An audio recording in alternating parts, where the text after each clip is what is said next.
You've missed the point, my friend. Being fat isn't likely to give you those health conditions, but those health conditions are likely to give you the side effect of fatness. Hello YouTube, and welcome to the Body Honesty Project. My name is Lydia, and today I have for you a confusing fat acceptance TikTok.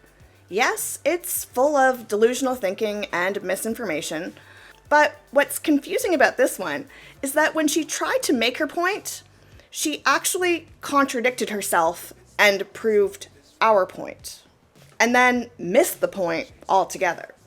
Now, this content creator is not obnoxious like many of the other fat acceptance TikTokers we've covered, but the content still made my head hurt nonetheless. So, let's get into it. The comment reads, I agree, but arguably health issues are a side effect of weight gain. And some may get them, and some may not. Heart disease, joint pain, asthma, etc. You've missed the point, my friend. The extra fat on your body is not the most likely thing to cause all of those other health complications. And you can cite heaps of outdated, poorly done research that says that it does, but that doesn't necessarily mean that it's true. And we're getting more and more research on this every day that says to the contrary. So no, being fat isn't likely to give you those health conditions, but those health conditions are likely to give you the side effect of fatness. Alternatively, some of the things that led to you having those conditions will cause fatness. For example, the way that drinking can cause liver disease, but drinking can also cause fatness, you wouldn't then say that somebody's fatness is from their liver disease. Their liver disease is from drinking, and drinking also causes weight gain. So the issues here are not their fatness. The issues would be their drinking and then how that's affected their liver. Do you see what I'm saying? By always trying to bring it back to, oh, thinness is health, is just pushing fat phobia, and it's incorrect, it's not factual, it's not evidence-based, and it's not scientific. And I'm not saying that the size of a body can't negatively influence it in any way, shape, or form. Like having, an extra 100 kilograms might put a bit more strain on your joints. But if you have arthritis already, it's the arthritis that's causing you to have joint pain. You wouldn't tell a thin person that their joint pain is because of their weight. You would say, oh, it's because you've got arthritis. Like, just, try and put all the bullshit you've been taught aside and really think critically about this.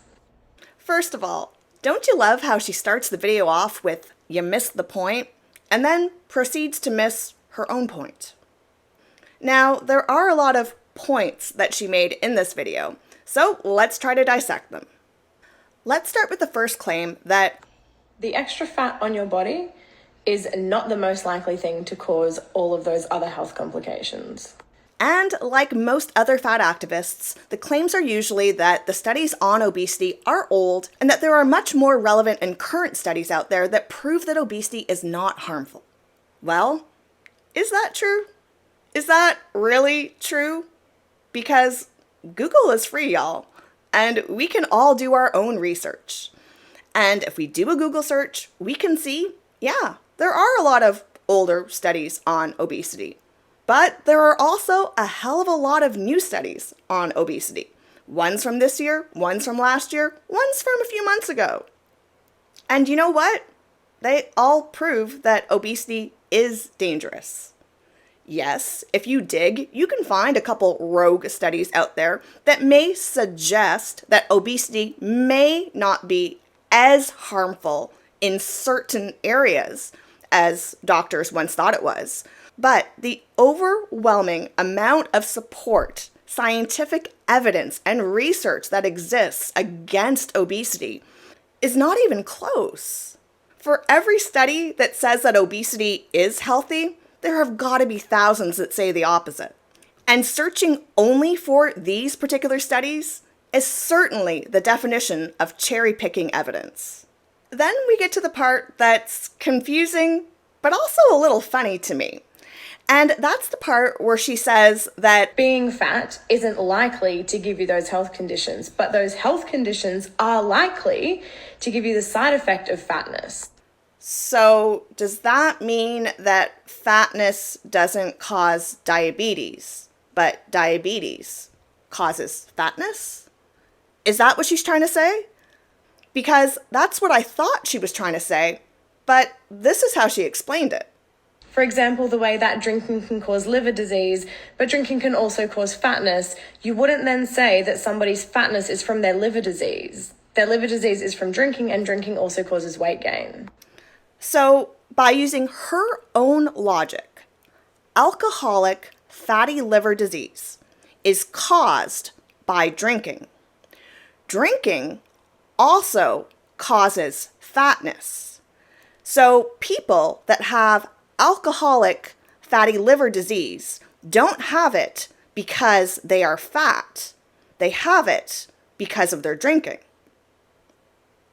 Okay, because the drinking caused both the fatness and the alcoholic fatty liver disease. Okay, I agree with you. Let's do the exact same example, but instead of alcoholic fatty liver disease, let's replace it with non-alcoholic fatty liver disease. Okay, so in this case, non-alcoholic fatty liver disease is caused by an overconsumption of calories or overeating. And this overeating also causes fatness. So the fatness doesn't cause the non-alcoholic fatty liver disease. It's the overeating, the overconsumption of calories that causes it. Well, if this is your logic, honey, I believe you. Fine. If we don't want to say it's the fatness and we want to say it's the behavior that causes the fatness, fine. I agree. You disproved your own point. And you know what? We can do this with multiple factors. Here's another good one. Obesity causes hair loss. Obesity also causes heart disease. Hair loss does not cause heart disease. However, many people that do experience hair loss are more likely to have heart disease. So what does that mean? It means that obesity is related to both hair loss and heart disease. And what's the cause of obesity? The overeating. So in this whole justification for what the cause of illness is, she actually just proved that it's the behavior. If we don't want to blame the fat, fine, let's not blame the fatness. Let's blame the behavior that caused the fatness. After all of that fat acceptance logic, she comes back to remind us that we are perpetuating fat phobia.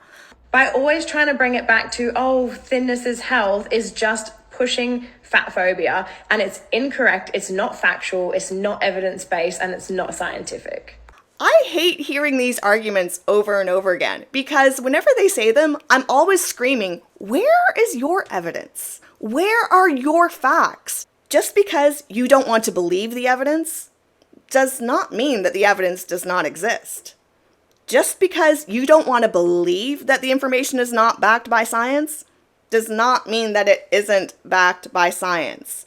These fat activists make these claims all the time, that it's not based on anything and your doctors are lying to you and that there's no scientific proof. But where is their proof?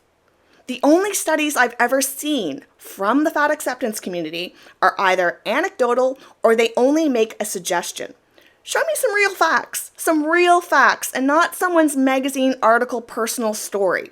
That's not a fact. Show me real hard scientific facts that back your claims that cannot be disproven by all the other information that exists out there. Show me that. Because I think that anyone that gets on their camera that makes claims that are absolutely against science owes their public their evidence and sources at a minimum. Then we get to one of the more humorous claims in this TikTok. The claim that, like, having, I don't know, an extra 100 kilograms might put a bit more strain on your joints. You don't need to go far to find contrary evidence to this one. Right on the Arthritis Organization's website, it tells you even an extra 10 pounds of extra weight can cause an extra 15 to 50 pounds of weight on your joints. That's 10 pounds. Just 10 pounds.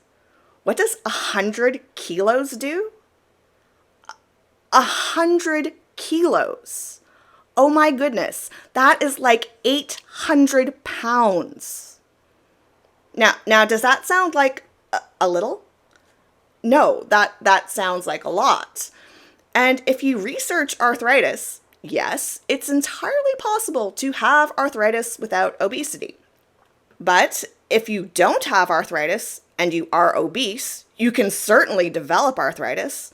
And if you have arthritis already and become obese, you can exacerbate it. Obesity and arthritis are really, really, really bad together. And if you have arthritis and you are obese, if you lose weight, yes, you may still have the arthritis, but the symptoms will be a lot lessened. Remember, it's approximately 4 times the amount of weight that you were putting on your joints. 4 times. It's not a small amount. This is major. And after all of that nonsense, she ends the TikTok reminding us to put all the bullshit you've been taught aside and really think critically about this. Is that what she did? Was that an example of critical thinking?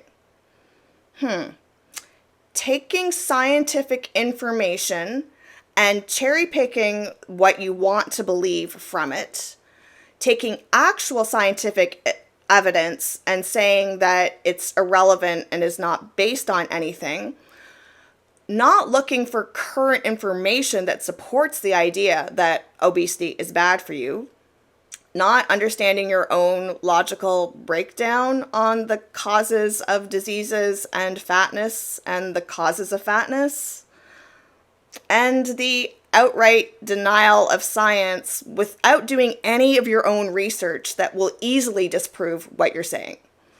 Yeah, that sounds like critical thinking to me. But isn't that what all of these fat acceptance TikToks are about anyways? The absence of critical thinking? Well, it's that and the absence of honesty. So, until next time, stay body positive, but also body honest.